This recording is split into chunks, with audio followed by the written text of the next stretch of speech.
Please have a seat. Thank you. Forgive my tardiness. Traffic was terrible. I'm totally making that up. The subcommittee will come to order. Good morning.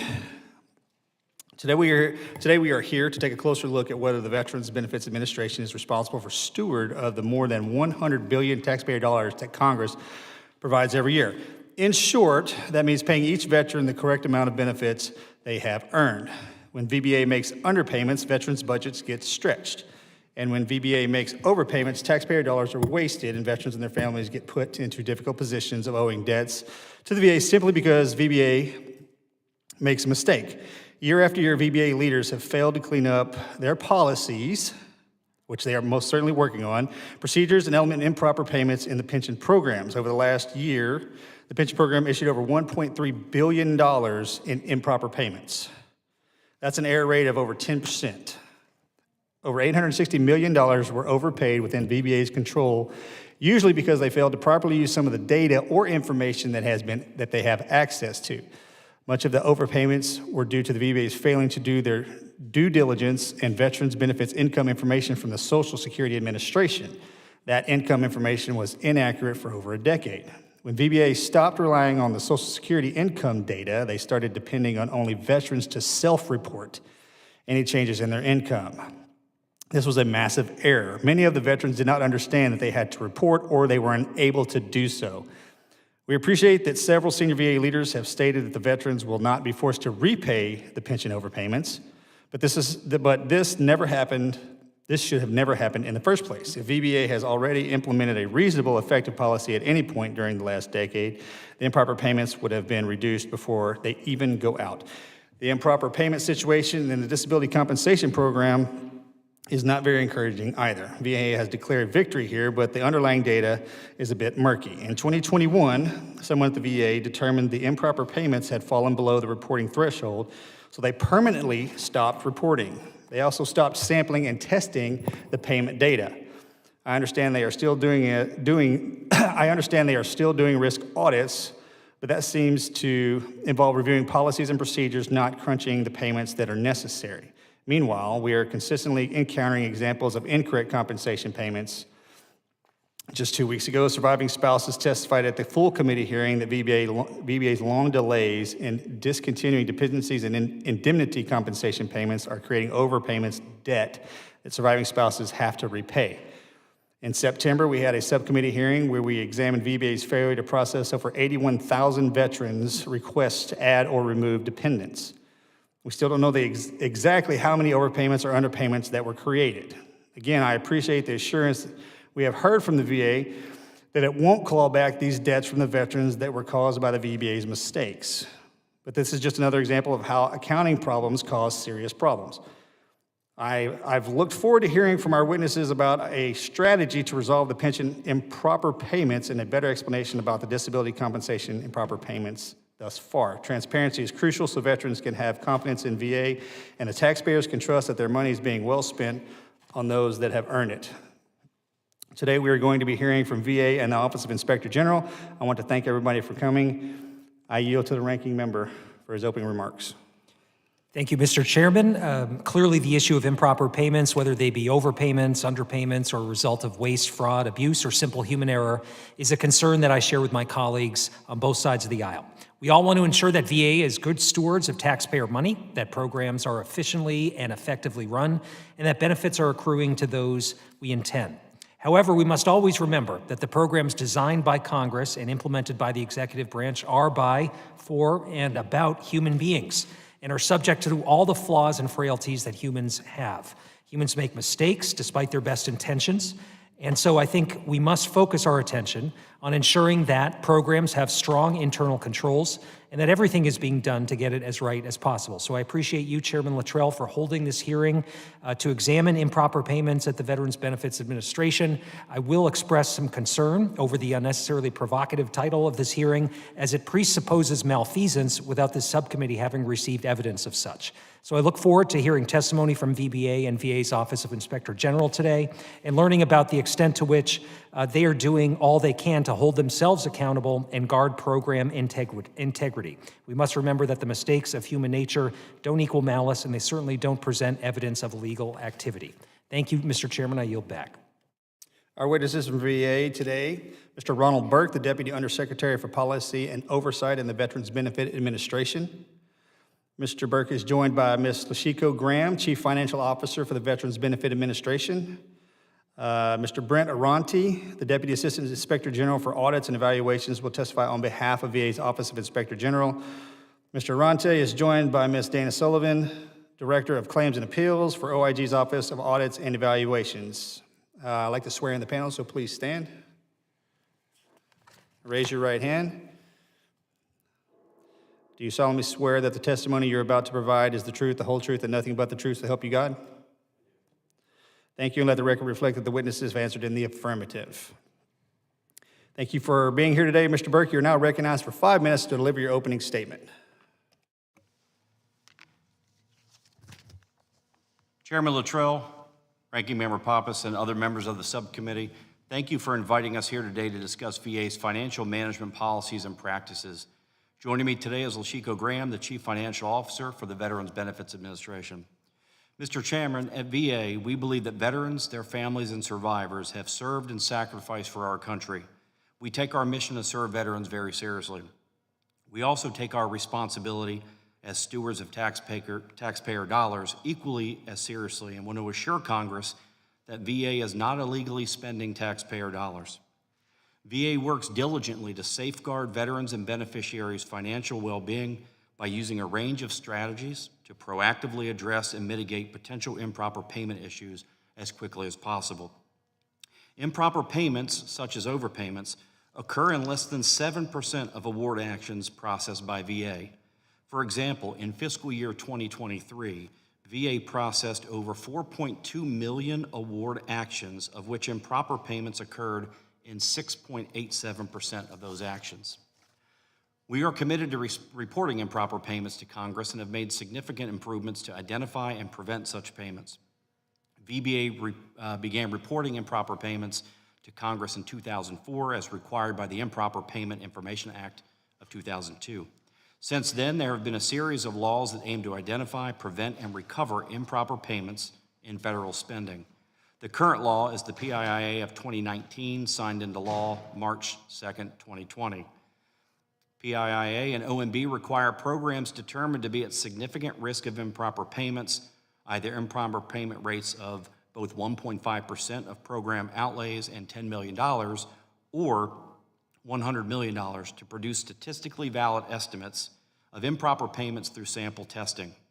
Since 2004, VBA has made every effort to identify and report improper payments in alignment with legislation and implementation guidance provided by OMB.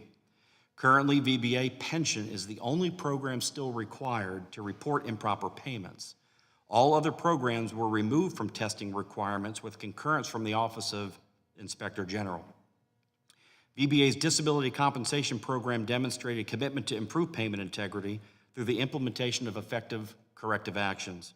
On April 2nd, 2021, the program was removed from the testing and reporting requirements of PIIA.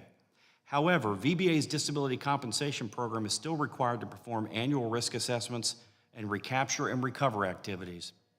VA has documented processes for collections, pre- and post-payment reviews to identify and recover overpayments as required by OMB. VA also includes using quarterly payment reviews to identify possible duplicates and overpayments. Additionally, VA proactively reviews potential situations for improper payments through various data matching agreements with several federal agencies. These data matching agreements allow VA to receive information on a regular basis to determine a beneficiary's original and continued entitlement to VA benefits.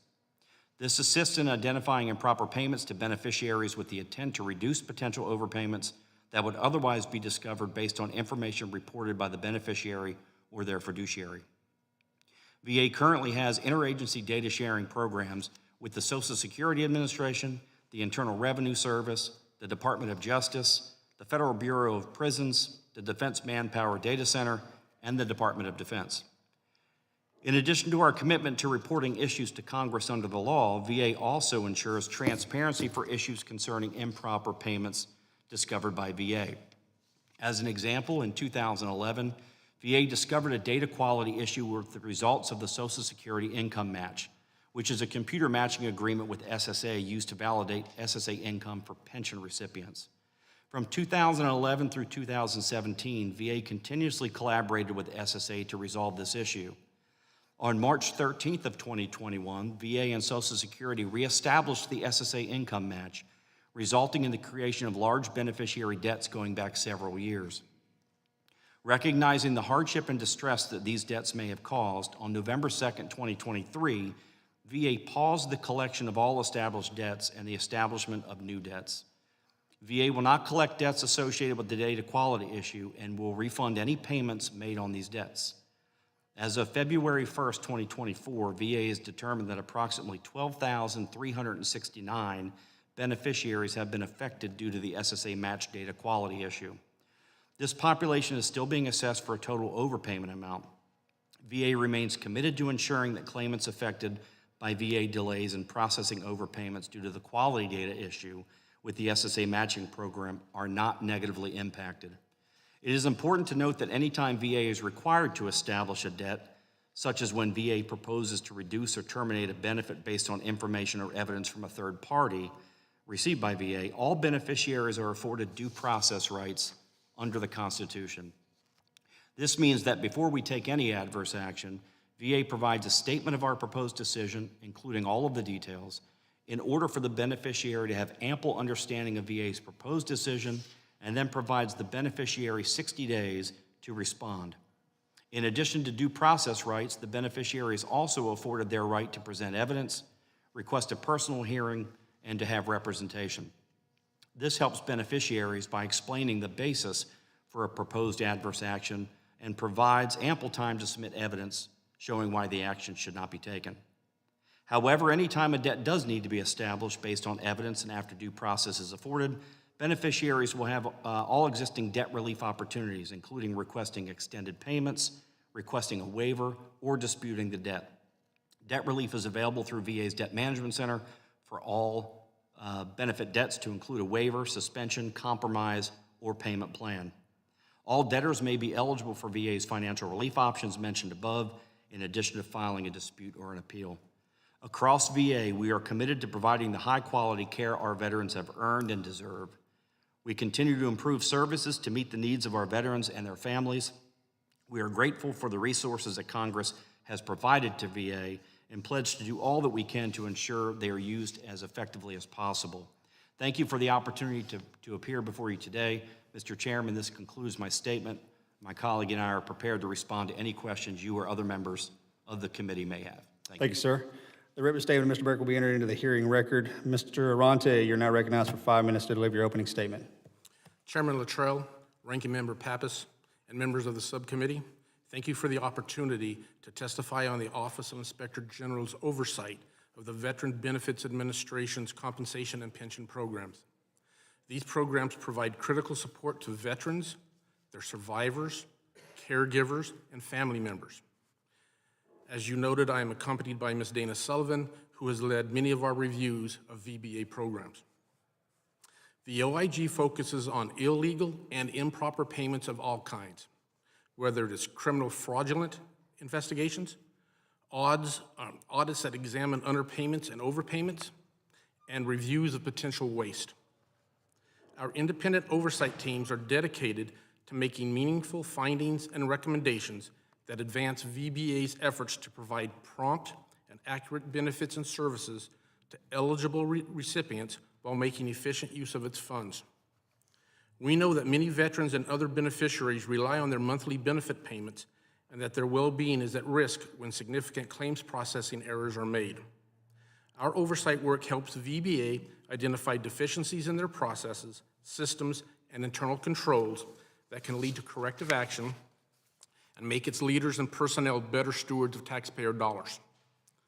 Despite the dedicated work of VBA personnel, the OIG's body of work on VA's compensation and pension programs has found that improper payments are often caused by ineffective internal controls, inadequate technology, or human error resulting from complicated and unclear policies and guidance.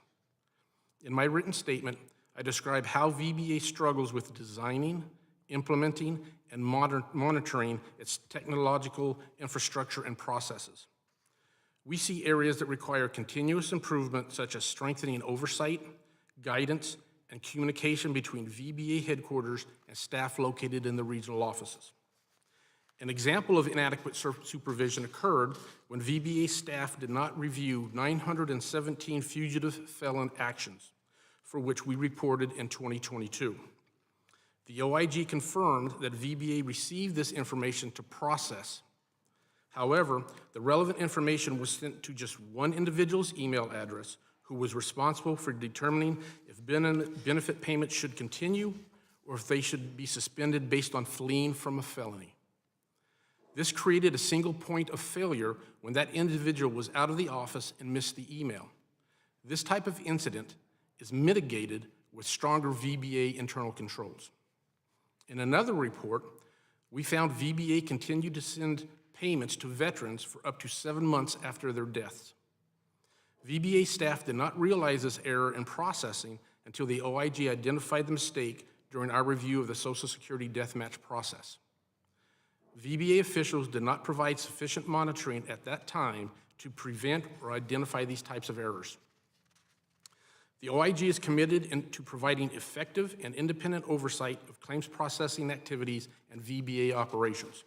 Further, we have developed training for all VA staff on how to engage with the OIG. This training details for VBA and other personnel how and when to report suspected wrongdoing, including waste and illegal payments. Additionally, we now send routine fraud alerts to all VA staff and other stakeholders, alerting them to high-risk processes and indicators of fraudulent activity. Chairman Luttrell, Ranking Member Pappas, and members of the subcommittee, this concludes my statement. We would be happy to answer any questions that you may have. Thank you. Thank you, sir. The written statement of Mr. Arante will be entered into the hearing record. We will now move to questioning. I recognize myself for 5 minutes. Mr. Burke and Ms. Graham, the ranking member and myself, the ranking member, myself, and Mr. Self expected a response on a letter that we sent you about improper payments on Monday. We haven't received it. Do you have that letter on you right now? Mr. Chairman, no, sir, I do not.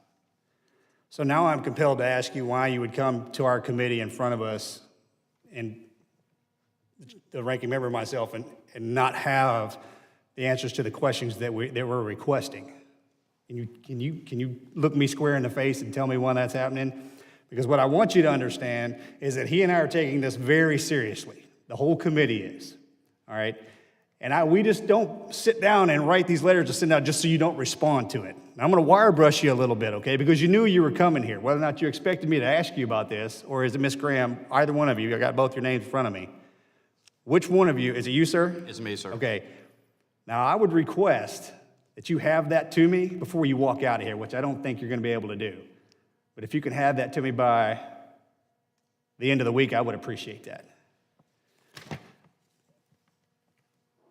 Mr. Arante, how many of these reports, how long have you been in this position?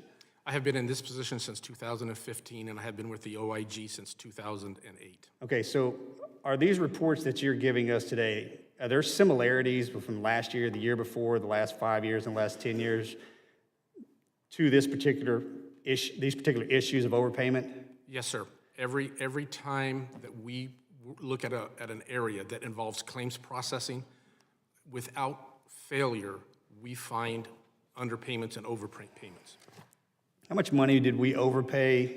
And the fugitive thing's got me kind of spun up a little bit. That's a bit ridiculous, especially if it's just landing on a single point of failure. How much money did we in the VA spend that was overpayment, waste, fraud, or abuse? What was the dollar amount? Mr. Burke, Ms. Graham? Sir, with regarding compensation and pension for FY23, we established $2.1 billion in debt for veterans Last year? last year. 2.1 billion. Yes, sir. Overpayment? Yes, sir. Okay, that seems like an obscene amount of money, considering how much money that we could use that money in different areas, whether it's our spouses, it's mental health, the list goes on and on. What was the year previous to that? In FY22, it was $1.3 billion. So we're going the wrong way by $1 billion. Am I correct on that? That is correct in terms of the numbers. We also collected funding from the veterans for the debts that have been reported as well. For FY22, we collected over $837 million. And in What do you mean, I'm sorry, you lost me on that. What do you mean collected? You went and took the money back from them? For debts that had been established, that were properly established. So we overspent by 2.1 billion? In we FY23, in 23, and how much did we collect back? we collected $1.1 billion. Okay. I'm sure our veterans were not happy about that. My point is, if Mr. Arante has over the past, you said 2007, I'm sorry, how long you been there? 2008. 2008 has been feeding the same discrepancies to the office over and over again, and the numbers are getting worse. I'm going to look to leadership and ask, why is this problem continuing to exist if you have the answers and how to solve it? Mr. Burke. Mr. Chairman, thank you. That's a very fair question. Let me just take a second to frame up that we are serving more veterans, more decisions year over year than ever before. Mr. Burke, you can park that one, okay? We just got out of, it's just where you live. Your job's not easy, okay?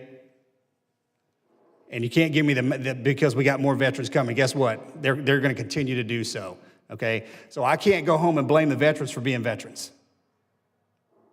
Yeah, Mr. Chairman, I'm going to stand by my comment because it's relevant to the question that you asked.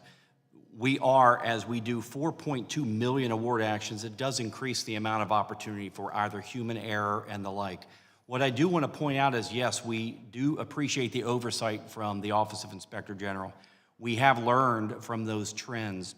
We have closed out many of the recommendations. We've implemented strategies, SOPs, tools and technologies. But I will say we've got the most dedicated and talented workforce in the federal government, and we do stand behind the record 4.2 million award actions in FY23. We are committed to reducing improper payments. We take this very seriously, and we have work to do. Yes, sir. And I appreciate all the effort toward the veterans, but if you went from 1.8 billion to 2. I'm fudging these numbers a little bit, but an increase of $1 billion, we're not hitting the nail on the head here. My time's up. I yield to the ranking member. Thank you, Mr. Chairman, and I do want to make sure we're not ignoring the experience of the veterans, which is really important in this equation. I've heard directly from constituents that have received improper payments, then unexpectedly get these debt collection letters. It can be a significant source of fear, of anxiety for the beneficiary, and it can also hurt their credit scores, potentially.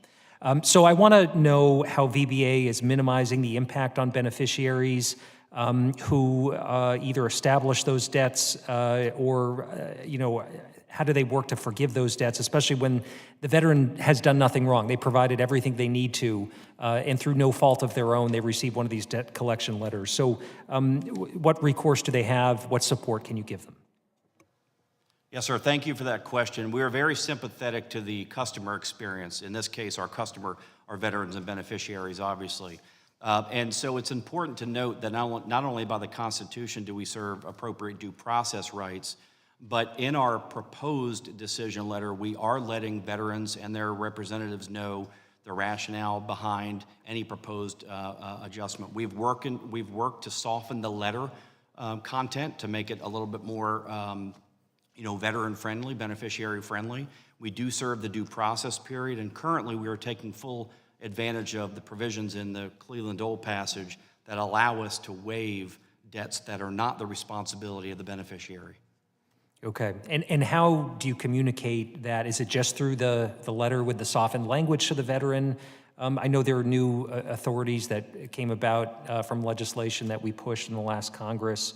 And so can you talk a little bit more about how you're using those authorities and how you communicate that to veterans? Yes, sir. So typically in our average, day-to-day routine, it would be a proposed action with the contents explaining the rationale. There would be a due process letter that affords the rights for a hearing, to submit new evidence, to have us reconsider, all of that before an actual decision to create a debt. When a debt is actually created, then the Debt Management Center provides debt relief options, again through correspondence. We are in the midst of finalizing our procedures that will allow us to implement the provisions of Cleveland Dole, and we're very appreciative of the law that provides us avenues to provide some of that debt relief. So when we do that, we will also be communicating to veterans, beneficiaries, the impact of any created debt, what part is their responsibility, what part may be collected. And in fact, in some of the pension overpayments, we are refunding amounts that have already been collected. So, Mr. Burke, I'd like to turn to the internal governance controls that OIG monitors. And one of the common threads in their reporting is lack of sufficient program supervision. It seems to flow from a decision on resource allocation. So what's VBA been doing to ensure that supervisors are not stretched too thin and have the capacity to oversee programs at a level of granularity necessary to catch problems before they metastasize? Yes, sir. Thank you. I want to start my response by emphasizing that quality, accuracy of decision-making, and focus on improper payments is the responsibility of all VBA employees, all VA employees. And so with respect to your question about supervisors, we've done quite a few things, whether it be the advancement of dashboards, tools, and technologies to allow them to see the workload at their level better, a constant review of employee performance standards. We're constantly looking at the employee to supervisor ratios to make sure that we're not overburdening supervisors.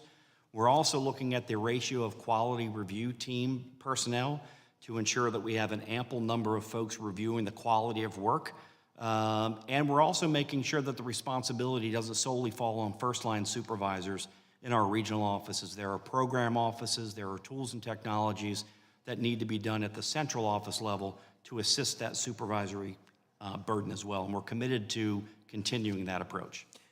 I'm wondering in my remaining time if you can comment on production goals and quotas for frontline employees and their ability to be able to maintain decision-making. There's a lot of throughput happening. We're continuing to ask VBA employees to do more and more in terms of assisting our veterans.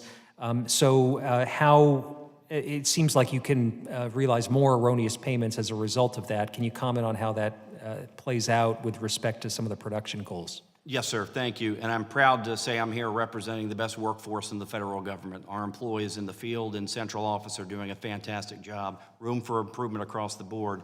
With respect to our focus on production, I do want to let the committee know that in our employee performance standards, a critical element of performance is not only production, but also high quality. And we continue to focus. We formed a VA central office quality huddle. We had field advisory committees to kind of help be that canary in the coal mine. And I can assure Congress that our focus is not just productivity, it's producing accurate results as well. Well, thank you. I'm over my time. I yield back, Mr. Chair. Thank you, Mr. Pappas. Mr. Self, you're recognized for 5 minutes, sir. Thank you, Mr. Chairman. I want to start with the fugitive felon referrals.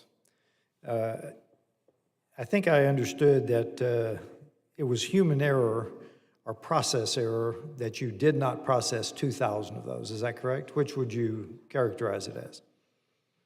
Process or human? It was human error. Human error. Right. Okay. It concerns me that you are not processing felon referrals, 2,000 at least, 4,000 that I think it said the OIG were actually identified. However, VA is processing into the NICS database veterans who simply need a fiduciary, which I believe, and I think many on this committee believe, is not protecting the constitutional rights of our veterans, because there is no judicial review, there is no judicial determination that they lose their freedom to own guns, arms. And VA, I know you say you don't do it, but you do put them in the NICS database. I think we have a discontinuity here between policy, because you are paying money to thousands of felons who should not be paid, and yet law-abiding veterans are getting put on the NICS database, and I ask you to go back, because it's all under VBA, and readdress that. Now, it looks to me like in the documents that we got, there are like 13 different programs at least that have errors in this. So how many employees have been disciplined for these human errors out of these 13, at least I count 13 different programs? And what is your discipline when you identify these improper payments? Well, let me first address the question of what we do. Not every error is malicious and worthy of discipline. Of course. It helps us identify training needs. It helps us improve our overall training programs. That's a sanction. Go into training. And what I would say is that we've gotten better with the tools, the tracking, the technology, the sharing of trends, the looking down at the individual regional office levels to find out what trends they see in their day-to-day, because what happens in one office may not happen in another. I don't have for you, sir, an answer to the number of employees that were subject to progressive discipline for the improper payment, but I will assure you that it is something that we are focusing on, that we take seriously. And in fact, out of all of our program delivery, benefits delivery, only one is still required to report under the OMB. We were under the reporting requirements in 2021.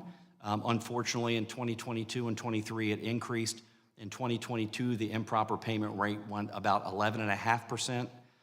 It's gone down to about 10.5%, and we are optimistic that we'll get pension in line as well, but unfortunately, we did see a pickup there. But we are addressing it, sir. Okay, very good. And I want to go back to the letter that the chairman mentioned. Did you know about this letter? Because it wasn't addressed to you personally.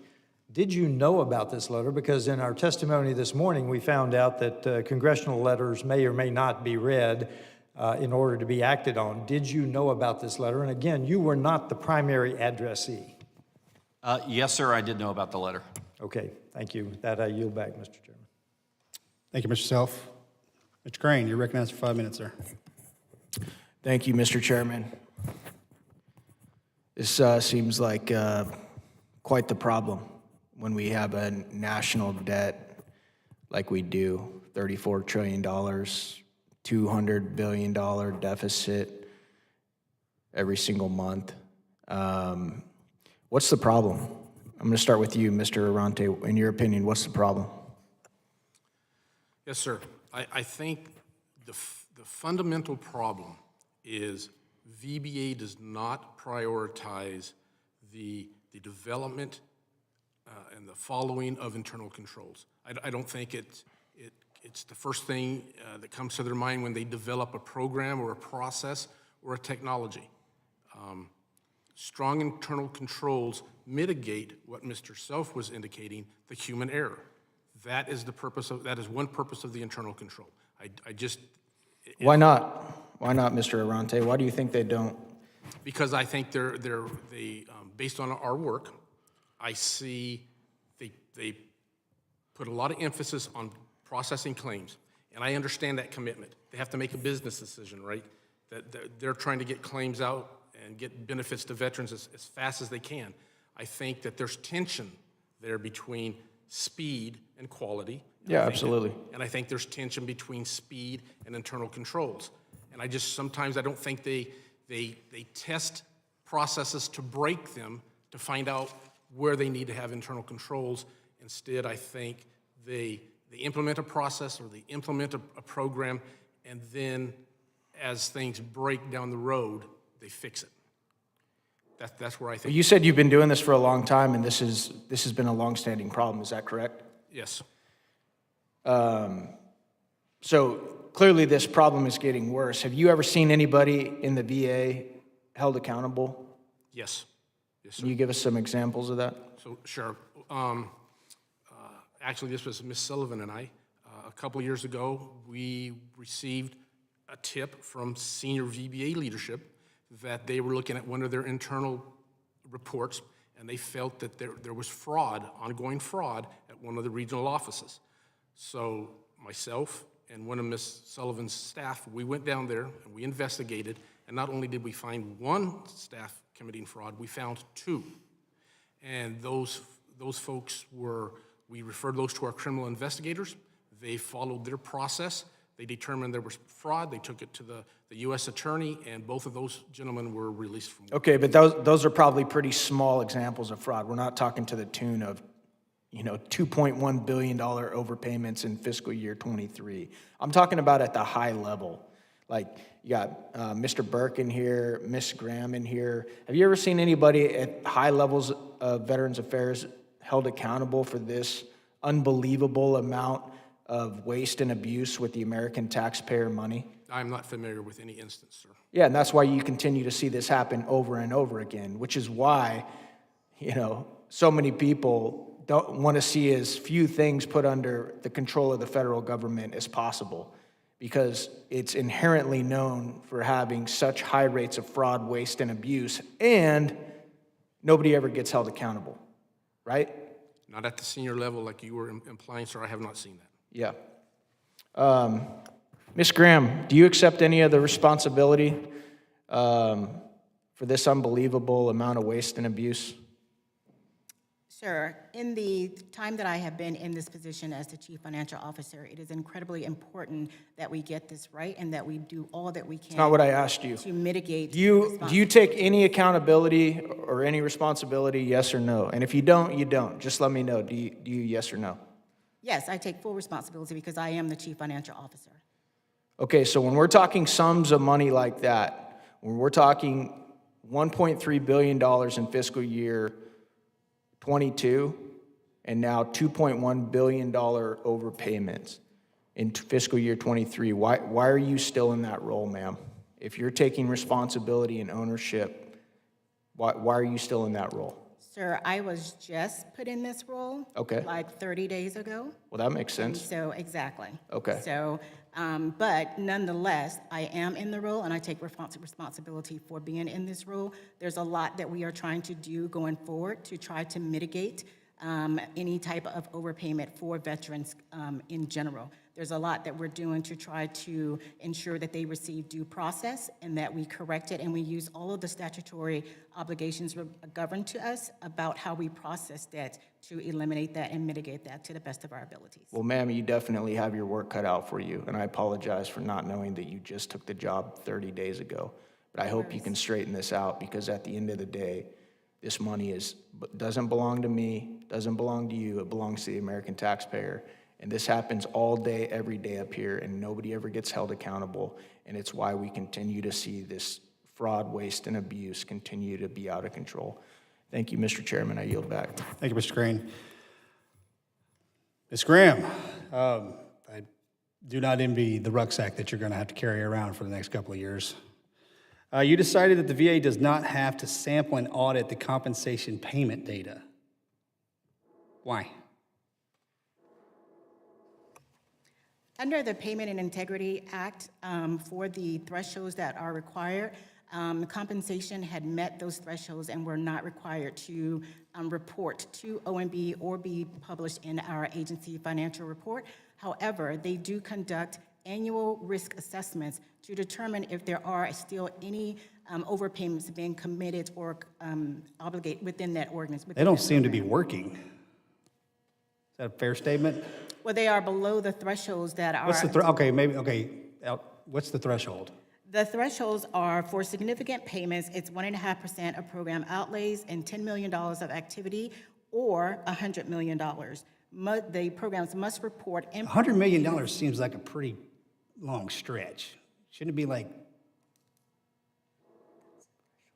Oh, I got it. I know. I'm just saying. If we're in this hole that we're in, it seems to be that the numbers may be skewed a bit. So this is the guidance that is put out by OMB Circular A123. So I need to go after. I need to chat with OMB. It is their guidance, sir. So we follow their guidance in terms of what we report and whether or not the programs meet the threshold. Okay, thank you. Mr. Pappas? Thank you. Mr. Arunta, you mentioned some information about training on how to interact with OIG and fraud alerts that you send out. Could you tell me a little bit more about how long that's been in place and the effectiveness, in your view, of those communications to employees? Good question, sir. I can't tell you about the effectiveness because this is fairly new for us. Okay. As of last year, for both. I can tell you the last fraud alert that we sent to VA has to deal with the disability benefits questionnaires. And these are public-facing documents that veterans can take to their private physician.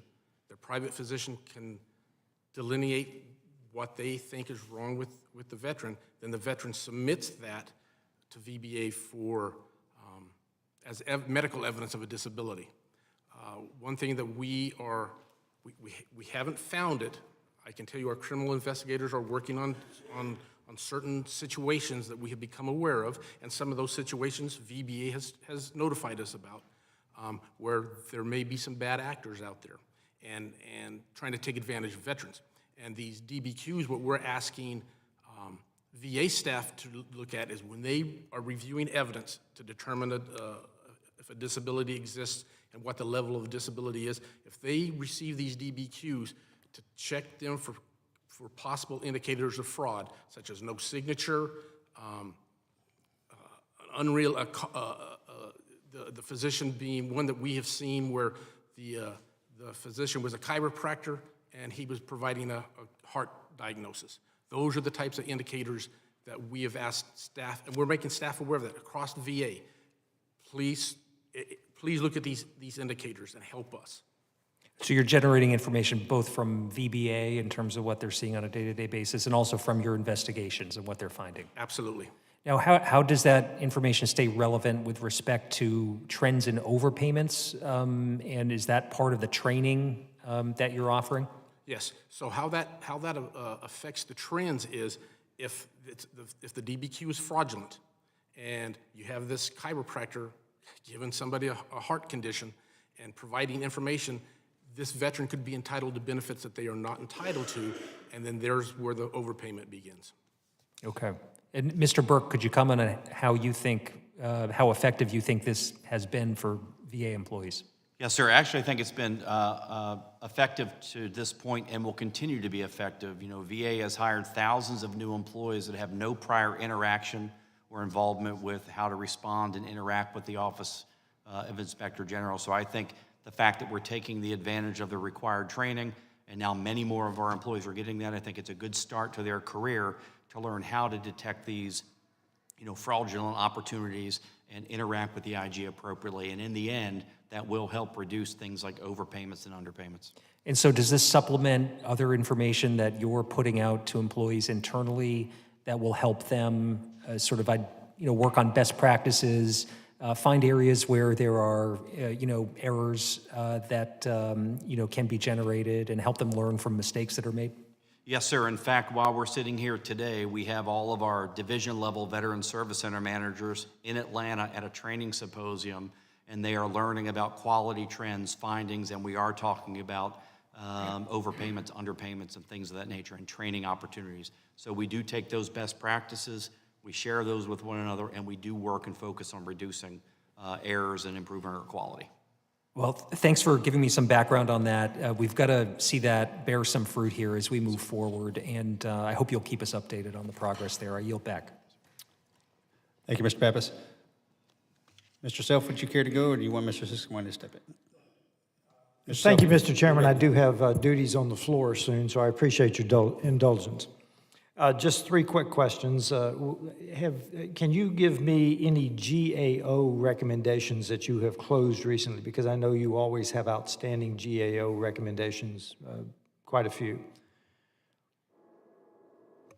So I'm more than happy to report back with any GAO closures with relevance to this topic. Happy to do that outside the hearing, sir. I would appreciate that. And Ms. Graham, can you share with us where your predecessor, I'm following up on Mr. Crane's questions, where did your predecessor, Mr. Tapp, get assigned? He works for Gartner. For? Gartner. Thank you. He's retired. And Mr. Burke, you started your testimony with saying you do not illegally spend taxpayer dollars. So the issues that we're talking about here are still under the law, are legal under the law? Is that what you're telling us? That's not the way I would that's not the way I would interpret what we're talking about here. Yes, sir. With all due respect, I don't want the term "we're not spending it illegally" to come across flippant. Well, what I mean by that is I do want to emphasize a record 4.23 million award actions at a less than 7% improper rate. I'm not saying 7% is what we're happy with. We want to drive that lower, merely articulating where it falls with reporting requirements, and to just make sure that Congress is aware that even though we're not reporting under the PIIA requirements, we're doing special focused reviews, quality assessments, risk assessments, random sampling. My point, sir, is just, please understand that we are taking this seriously. Yeah, and my point is the law is how we spend taxpayer dollars is very clear. So I appreciate your efforts, but I'm not sure that's an totally accurate statement. With that, Mr. Chairman, I yield back. Thank you, Mr. Self. Mr. Crane, you're recognized for 5 minutes, sir. Thanks again, Mr. Chairman. Also appreciate you putting me on the side again. Thank you for that. All right. Mr. Burke, how long have you been the Deputy Secretary for Policy and Oversight? I was appointed to this position in April of 2021. 2021, so you've been there a little bit? Yes, sir. A couple years? Yes, sir. Okay. Mr. Burke, who's accountable for ensuring that effective internal controls are in place for mitigating improper payments of compensations? As I alluded to earlier, every VA employee is responsible for accuracy. I have program operation responsibility across VBA's business lines. So if yours is who's responsible at that level. Who's ultimately responsible? Is it you? Well, ultimately responsible in our organization is the Undersecretary for Benefits. However, most of what is being talked about today falls under my umbrella. So I'm taking responsibility and happy to work with Congress to continue dialogue on how we improve. Oh, so you're ultimately responsible then at the VA for this? Ultimately, the Secretary is responsible for all things. Ultimately the Secretary, but this falls under really your jurisdiction. Okay, got you. Mr. Burke, you keep touting this under 7% mistake rate, okay? And I understand that when you look at 100% and then you subtract 7% of it, it seems like a really small number. We all get that. But what we're actually looking at, and what I think you should be looking at, is the amount of money that's being overpaid. It'd be one thing if this under 7% was costing the American people, I don't know, $1 million. Maybe you could pat yourself on the back. But when we're talking about the amount of money that we're talking about, $1 billion annually, and we already discussed, we went from under your tenure, from what I assume from what you just told me, we went from about $1 billion to over $2 billion. Is that correct? Yes, sir. Okay. So if I were you, I would maybe ease off the throttle on touting that under 7% mistake rate, because that less than 7% mistake rate is costing the American people about $1 billion annually. That is completely unsatisfactory, sir. And, if this does fall under your jurisdiction and the Secretary of Veterans Affairs, who was just in that chair this morning, trusts you to do this job, in my estimation, you're not doing your job. And if there's no doubt in my mind, sir, if this were the private sector, you would be fired immediately for that type of fraud, waste, and abuse. But again, here we are in the federal government, and nobody ever gets held accountable, and it's bothersome. Now, you don't strike me as the type of man that would, look at those type of numbers and think, oh, it's no big deal. But the numbers are what the numbers are. And it's pretty despicable. And it's, once again, one more reason why we're $34 trillion in debt and nobody seems to care. What do you have to say to that, sir? Yeah, first, as far as what kind of man I am, I'm happy to talk about that outside of a hearing. In my professional capacity, I can tell you I'm not going to take my foot off the gas touting the amazing work that our workforce does. And you've heard me say that. You think that's several times. amazing? Our One workforce, I costing do. the American taxpayer over $1 billion annually? You think that's amazing? We have room for improvement, certainly, and I've said that during this hearing. What I am touting is the remarkable, amazing work of our VBA employees, which I don't think anybody questions. We have improvements to make. No, nobody in here is questioning it. That's not why we're having this hearing, and you I know it. understand. You know we're having this hearing because of the fraud, waste, and abuse within the VA and how much it's costing the American taxpayer. Nobody's talking about the services that you all provide. I think that's very clear. We're talking about the waste and abuse to the tune of $1 billion annually because of mistakes by the VA in overpaying veterans. That's unsat. And you keep saying amazing, amazing, amazing. There seems to be a disconnect. And maybe that's why we've gone from $1 billion annually to $2 billion annually. For the Go record, ahead. for the record, sir, when I say amazing, the next thing comes after that is our employees. I'm not saying that 7% is an amazing number. In fact, I've said during this hearing, we have improvements to make, and we are making those. We're not content with where that is. We're not happy with that amount. Simply answering why we don't report in some of the lanes, I am proud to say that we only have one business line that still meets that requirements, but we're not happy that we're reporting even on one. It's not acceptable. How can you say improvements, though, sir, if you guys went from in fiscal year 2022, $1 billion in overpayments to in fiscal year 23, over $2 billion? Well, again, I think part of what I'm trying to articulate, too, is that we are doing record-setting numbers of decisions that come with record-setting numbers of disbursements. Those numbers are elevating. Again, not making excuses, I'm trying to explain, but I will say we're not going to leave this hearing content with 7%. I'm merely trying to put it in context. We have work to do, and we are doing that work. Thank you, Mr. Chairman. I yield back. Thank you, Mr. Kramer. Subcommittee, you're recognized for 5 minutes, sir. Thank you, Mr. Chair. And thank you all for coming before the committee to testify. You know, the Office of Inspector General has identified concerning practices, very concerning practices within the Veteran Benefits Administration, particularly regarding delays in processing proposals to reduce compensation benefits. It's clear these delays not only result in inappropriate payments to veterans, but also pose challenges for VBA managers tasked with fiscal stewardship. My interest here today is in representing the several thousands of veterans in my community in southeastern Arizona. So with that, I'll open up our first question, Ms. Graham. Will the VA report the amounts of improper compensation payments resulting from VA's failure to process dependent updates in va.gov and e-benefits? Those payments and that information is typically reported on payment.accuracy.gov is where that information would be. I'm not exactly certain that it would be on va.gov. When would that be available? That information is available yearly, so the last year for payment.accuracy.gov information is out there. From 2000? Yeah, so from 2011 to 2022, we haven't seen the entire figures on that. When will that be available? Is that in reference to the pension information?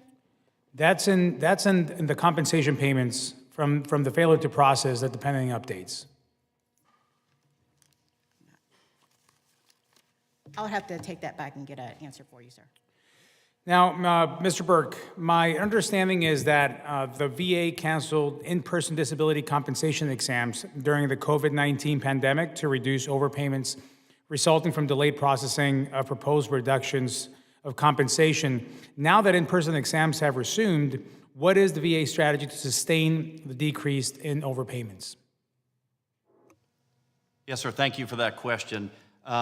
Whether it be a combination of increasing our staffing, which we've done over the past 2 years, or the improvement as discussed and kind of pointed out by the IG in our workload distribution. And so we now have better workload distribution plans to assure that workload is being prioritized.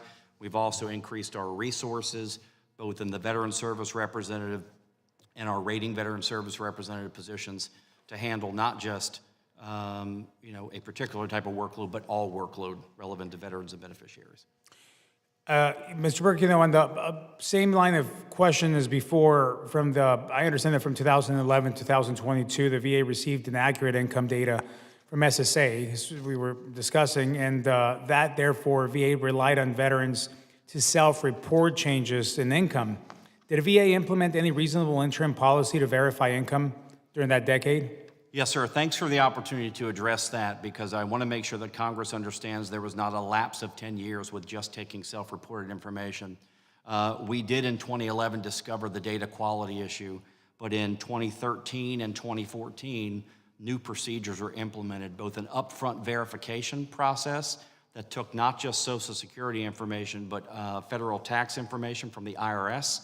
We reviewed that at the very beginning of a claim, and also post-award audits.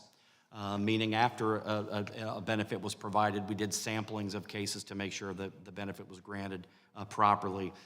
We also made, throughout the years until we got to turning the match back on, improvements in the system requirements, implemented special focus reviews to detect that workload, and also ensured that our employees had access to an online portal with the Social Security Administration. A very manual, cumbersome process, but we did all those things during that. Now, on that, how do we know that the computer matching agreement with SSA is now fixed and that further hundreds of millions of dollars of pension overpayments will not be wasted and awarded anymore? Great question. So what we did as we went through building the requirements to upgrade and strengthen the computer matching program, we also, I don't want to use the term overdid it because we can never overdo the testing, but tested and validated the accuracy of that data match. And so we have a high level of confidence that data is accurate. And then the other thing that we did is now we're going to receive that data on a quarterly basis, which will allow the actual overpayment period to shrink, lessening the overall overpayments when a situation does arise. Thank you. I yield back, sir. Thank you, sir. The VA, what, yes. Yeah, I'm going. The VA is a remarkable machine. You all are amazing individuals that burden a heavy weight. This is a silly problem to have. Everything that we try to do for our veteran community, losing money is absolutely just the silliest problem to have. Ms. Graham, I don't envy your path forward. Expecting great things out of you next time that you and your colleagues are sitting in front of this committee. I have no doubt you're going to do great things. Mr. Burke, we have the list that Mr. Arante and Ms. Sullivan, thank you for joining us today, that they provided for us. I can assure you, sir, next time that you're in front of this committee, I'll have that list in my hand, and I want to see that some of those have been checked off. Is that fair? The ranking member and I will be eagerly awaiting the letter. Thank you all for your service in coming here today. Ranking member? Well, I'll be brief. Just thank you very much for your commitment here. I think we all agree that more can be done, and it can be done better and more efficiently, both in terms of stewarding taxpayer dollars and making sure that veterans are getting what they deserve. And I know that's the mission of the department. You take that role very seriously. We're grateful for it, but we do want to see some progress here over time. And we want to know where we need to be providing the right authorities and policy language to allow you to do the work that we're asking you to do. So thank you very much for that commitment, and yield back, Mr. Chairman. I ask unanimous consent that all members have 5 legislative days to revise and extend their remarks and include extraneous material. Without objection, so orders. Hearing is adjourned.